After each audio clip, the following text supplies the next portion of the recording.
हाय नमस्कार. बघू शकता आले आता इथं बनवलं तर वडापाव. तुम्ही लय म्हणताय ज्योतिताई नाराज आहे, ज्योतिताई नाराज आहे, काय झालंय?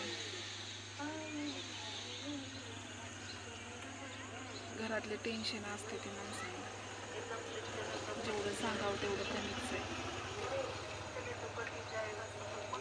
आता आई मावशी गेली पुण्याला. वहिनी मला म्हणत होत्या काय झालंय, बोलवलं तर येईना. काय त्यांना काय सांगू घरातल्या अडचणी. माझा राग आला, मला कशाला त्यांचा राग आहे?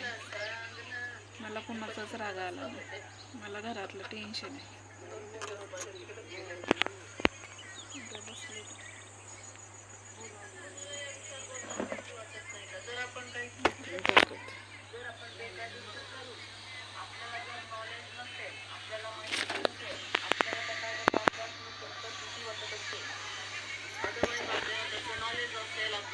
बनवले तर वडापाव, एक बी गिरायक काय अजून आलं नाही वडापावला. लय डोक्याला टेन्शन आहे, काय सांगा काय सांगा.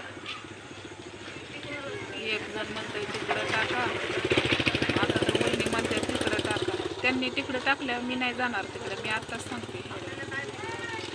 कारण भांडणाचा कुटाणा आहे तिकडं, मी गेली की भांडणाचा कुटाणा होते. आपलं तोंड नाही राहत. आपण बरंच कोणाच्या दारात टाकून जमताय का? मग माझी बहीणच आहे ती, मान्य आहे. म्हणजे मावस, सख्खी चुलत सख्खी चुलत बहीण माझी, भाऊकीच्या दारात टाकून जमताय का?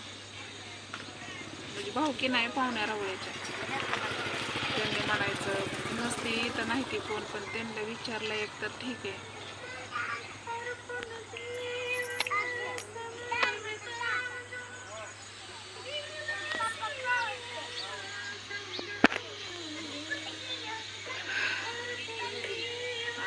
मावशी गेली पुण्याला, आता मला तर काही समजा.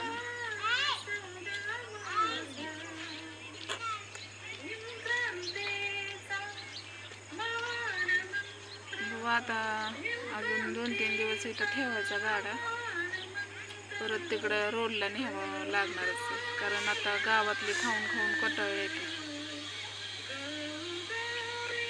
नावं ठेवायला तर लय आहे. कितीही चांगलं केलं तरी, निर्मळ ही केलं तरी नावं ठेवते ती.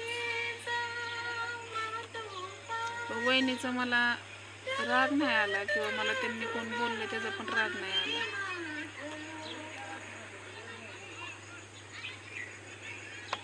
काहीतरी गोष्टी असते त्या घरातल्या. मग तुम्ही सांगा ना, तुम्हाला काय प्रॉब्लेम आहे? मी तुम्हाला 100 वेळा म्हणलंय की तुमचा प्रॉब्लेम काय आहे सांगा. माझ्याच्यानं जर होत असेल सॉल्व तर मी तुमच्या प्रॉब्लेममध्ये माझ्याच्यानं होईल तितकी तुम्हाला मदत करेन. काय तुमचा प्रॉब्लेम तर मला सांगा. तुमचं दुखतंय बाबा तर दवाखान्यात घेऊन जाईल. तुम्हाला काय स्वयंपाकाला भाजीला काय नसलं तर आपलं सुकट बोंबील घेऊन जावा बिंदास्त. मी काय तुम्हाला नग म्हणते का?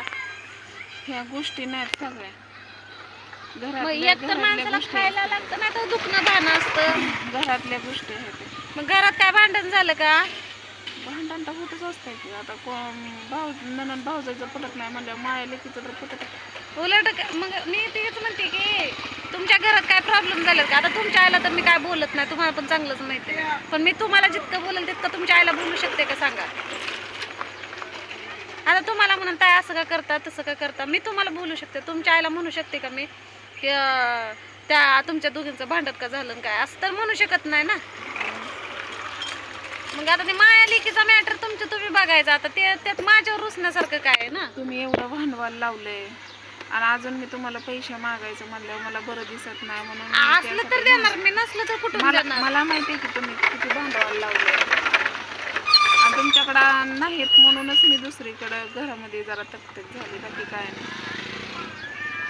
एवढंच.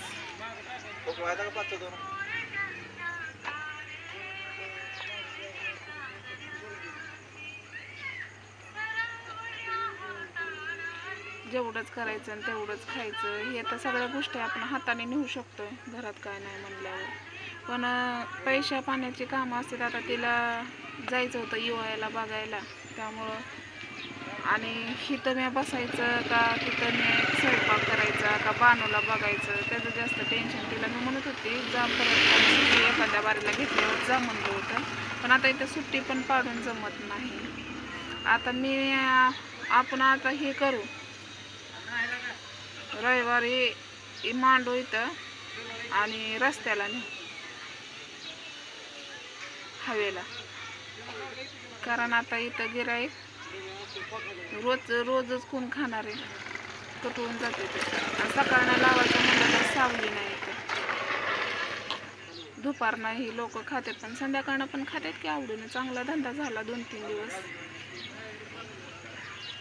अजून काही गिऱ्हाईक नाही बघू, तरी पण तुमच्या आशीर्वादाने येतील 8 वाजेपर्यंत. तर काय मी कुणावर नाराज नाही, वहिनीवर नाही, तुमच्यावर नाही, कुणावरच नाराज नाही. माझ्या घरचा मॅटर तुम्हाला सांगून सॉल्व होत नसतं कोणचीही गोष्ट. पैशा पुढं काही नसतं, प्रत्येक गोष्टीला पैसाच लागतो, हे की नाही. चला बाय सगळ्यांना.